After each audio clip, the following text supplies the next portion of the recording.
Hey everybody, it's Charlie from Daily Motor, and over the last week I've put almost 300 miles on the updated 2025 Subaru Forester. There is a good amount to like about the Forester. I've always had a little bit of a soft spot for this model in Subaru's lineup, but I've got some frustrations as well. So in this video we're going to talk about my takeaways, we're going to show you some of the updates to the 25 model, and at the end I'll put it on the Daily Motor leaderboard. First things first, for 2025 we're getting some new looks. We are getting a new powertrain, but not yet. There will be a hybrid option sometime next year in 2025. We're going to talk about that a little bit more later on. There are some interior changes as well, including the availability of wireless Apple CarPlay and Android Auto, and a few under the hood type of changes to the chassis that realistically you're probably not really going to pick up on. Oh, and one new thing that the Forester is getting for 25 is a kick open rear tailgate. And I have to say, I have used that quite a few times throughout this week. Look at all the space here in this rear trunk. I should say, I don't want to get ahead of myself, but I don't think I put interior storage as a pro for myself for this vehicle, but it actually is quite good. Very lowly. You know, actually, we will talk about that. Let's not get ahead of ourselves. That is a pro, but first we got to get to the cons. And one of the cons comes from back here as well, and it's the fact that if you get a tow hitch on your Subaru Forester, it has a maximum of 1,500 pounds for a tow rating. Now, I'm not saying that people are going to be towing big amounts of weight with their compact crossovers, but more important to me than the actual tow rating is the hitch weight load rating, because typically you can put about 10% of the max trailer weight on your hitch. So that means 150 pounds for hitch weight here on this Forester. Now, with today's advent of electrified mountain bikes and bicycles, you could get a hitch-mounted bike carrier and maybe 2 electrified bicycles and be over that 150-pound weight limit right there, especially when you factor in the torque of some of those thicker carriers. And we know a lot of people who own Subarus like to do outdoor activities, and I would like to see more of what you can get in a lot of other compact crossovers closer to that 3,000 pound tow rating, which means you could put 300 pounds on the hitch and easily and safely put multiple bicycles on a hitch mounted carrier back here.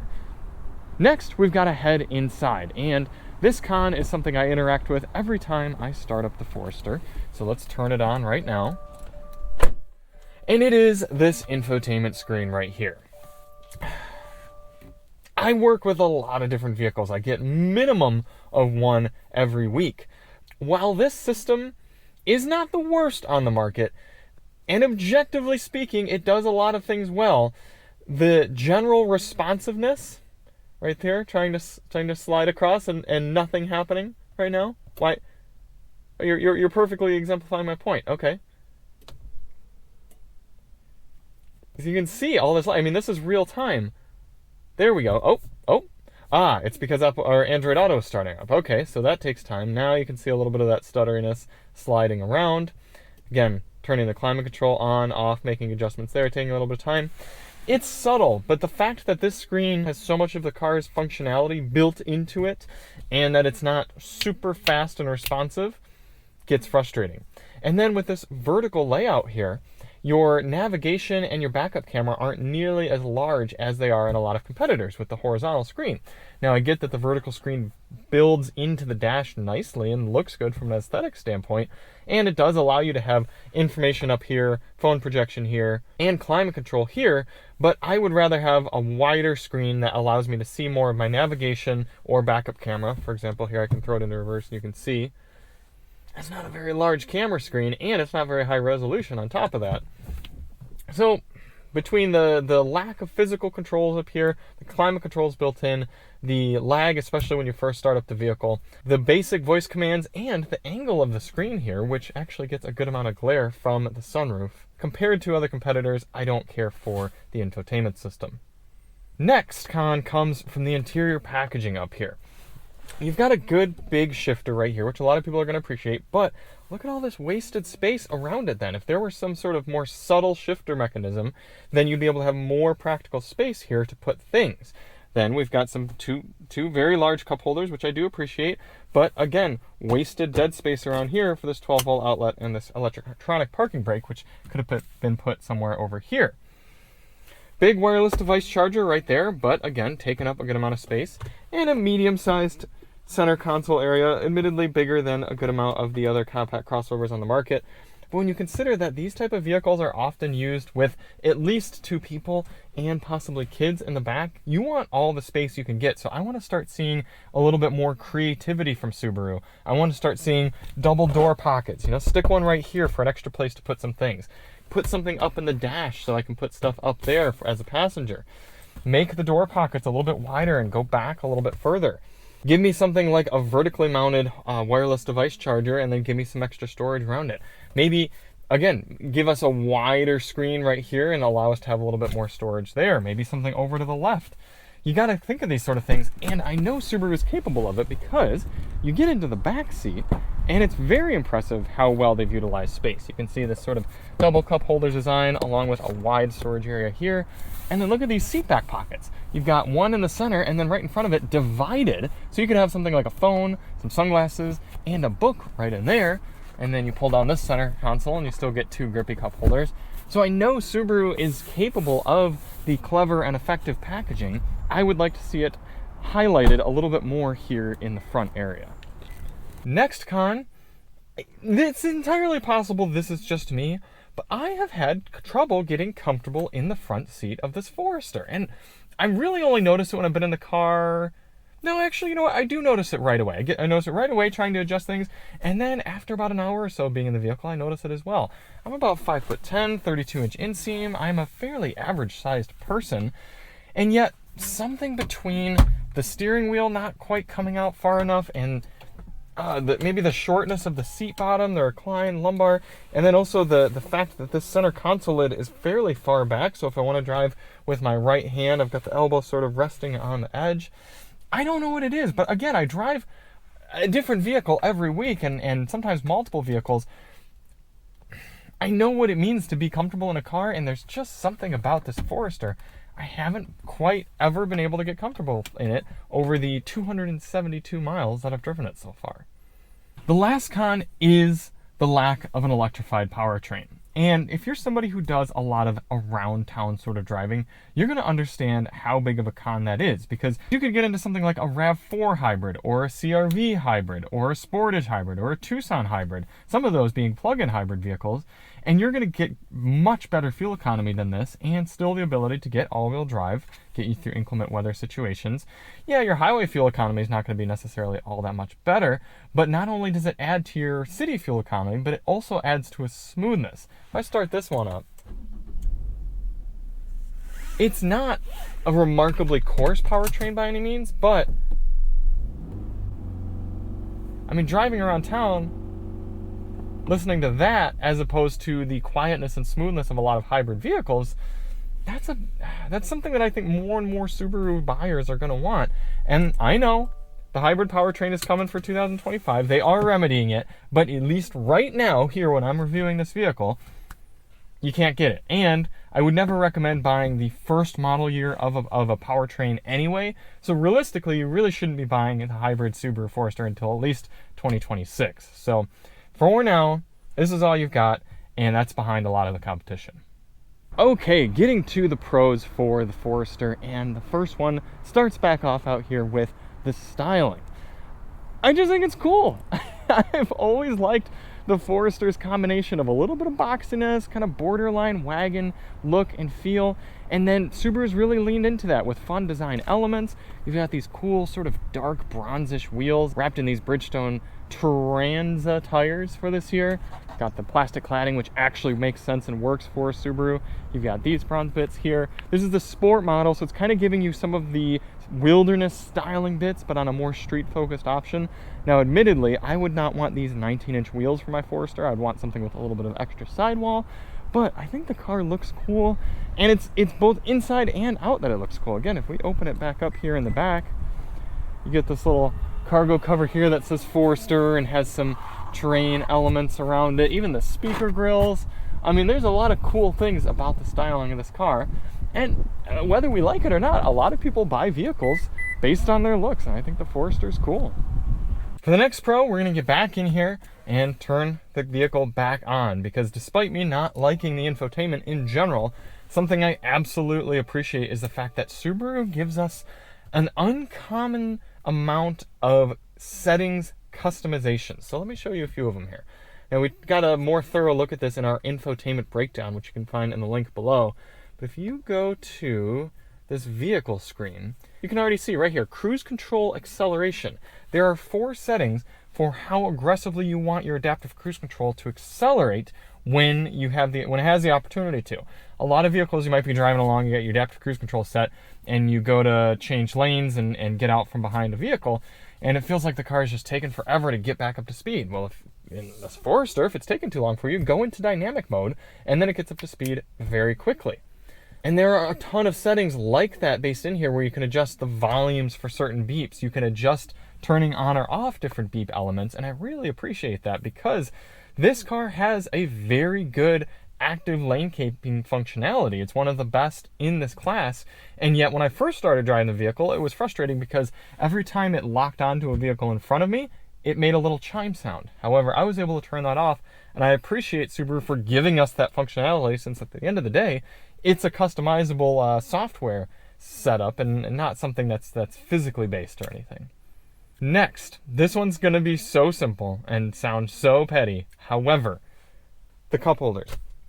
I just appreciate how big they are. I was able to put my 32-ounce metal water bottle in here all week. It wasn't rattling around. It fit nicely, and because the center console area is pretty low, despite it being a tall water bottle, it didn't get in the way of my interactions with the vehicle throughout the week. So, again, it sounds very subtle, but nicely functional cup holders here.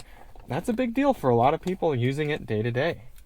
For the next Pro, we're actually going to start it up and go for a little drive here because I want to stress the ease of use of this Forester. And I mean that in a lot of different aspects. First of all, getting up to the vehicle, you walk up and you touch the door handle, and immediately the proxy key unlocks. Again, that sounds subtle, but a lot of vehicles I test, there's about a half-second perceptible delay from when you touch the door handle to when it actually unlocks. So if you touch it and then pull on it too quickly, the door is still locked. Not this one. You touch it, it's unlocked immediately. You hop in, you press the stop-start button, you put it in gear with this big easy shifter, and you start driving. And there's a chunky comfortableness to the driving feel and the controls in the Forester here that all sort of make sense. The shifter, the steering wheel, the turn signals, the seats, the seat belts, they all come together in this remarkable ease of use that a lot of vehicles don't have. We drive so many different cars here, and to have a vehicle that feels like a cohesive package that makes sense and is simply easy to get in and continue about your day-to-day life while using, that's very much appreciated. Because let's be honest, most people buying cars out there on the road, they're not driving enthusiasts. They just want a car that's going to get them and their family from point A to point B safely and easily. And the Forester does that really well. It just does give you the ability to hop in and go about your days and perform driving duties well. Even with that, I had the opportunity to pick up Miles over at Miles Per Hour from the airport along with his 2 children. And he put 2 car seats in the back of this along with all of their stuff after a vacation. And he was impressed with the ability to put all of their things in the vehicle. And then on top of that, the ease with which he could hook the rear-facing and front-facing car seats into the latch anchors in the back seats there. So again, the way the rear doors open very, very wide, the latch anchors are right out and very easy to get to. And then there's enough seat room here where he and I, both taller individuals, were able to sit comfortably in the front without the car seats pushing us forward too much. There's a lot of real-world ease of use thought that Subaru has put into this vehicle that needs to be appreciated. And I think that's why some of my cons that sort of go against that stuck out to me a little bit more in this car than the others. Because when you have a vehicle that is so easy to just hop in and use, when you have little annoyances like the infotainment screen lagging or running out of places to put things up here, they stick out more because the rest of the car is just so easy to use. My last Pro is a little bit more ambiguous, but it comes in the commonality of the powertrain of this vehicle. You know, if you're going out and buying a Forester, at least right now, and once they introduce the hybrid powertrain, it's going to be a little bit different. But for a long period of time here, if you're going out and buying a Forester, you're getting 1 engine option, 1 transmission option, 1 drivetrain option. And that adds a simplicity when it comes to having your vehicle serviced in the future or possibly shopping for a used Forester down the road. You know it's probably going to have the 2.5 liter, it's going to be all-wheel drive, and it's going to be an easy-to-drive automatic transmission. So some people like to complain about reliability aspects with Subarus, but I want to point out that any Subaru shop is going to be very familiar with all of the internal and engine bits of this car, and parts are going to be much easier to source. Now, when you start getting into vehicles like some of the other Subaru models or some of the Toyotas or the Hondas where you've got different powertrain options within the same vehicle, you've got front-wheel drive and all-wheel drive, you've got a slower engine and a faster engine, you've got a hybrid and non-hybrid, you maybe have different transmissions. All of that adds development complexity and it adds repair complexity down the road. Whereas this one, you know, Subaru just focused on making this the best powertrain that they could for this vehicle, and repairing it is going to be more straightforward. So there's a lot I do like about just having the Forester and driving it around. It has this feel of being the largest small crossover you can buy.